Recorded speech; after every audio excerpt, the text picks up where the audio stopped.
sanadin alaƙar mu, sanadin soyayya. So sanadin haduwar mu, babu irin ta misalai ma ta yi daban a cikin mata.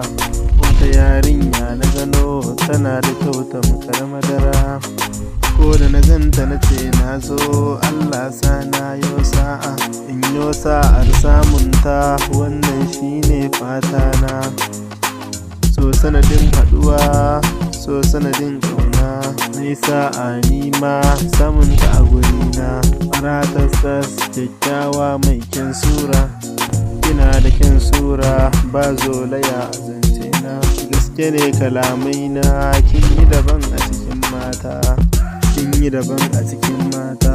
Ko da za a jera dubu, dole a ganki a can gefe, domin kina da kyan sura.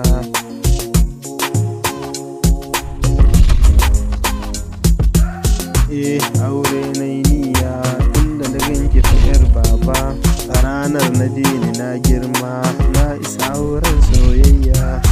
Indai an ce zazzabo masoya ni ne safin farko, na san ni ne zaki kira tunda ina son aurenki.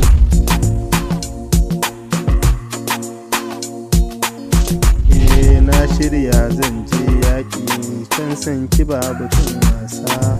Indai zaki yo far'a, wallahi zan kula sashin ki. Mata na ɗaya ne ki sani, ki mallaka mini soyayya. Nai hamdala a cikin sanki, alhamdulillah na dace. Da fara mai farar aniya, kyakkyawa ga 'yar asali.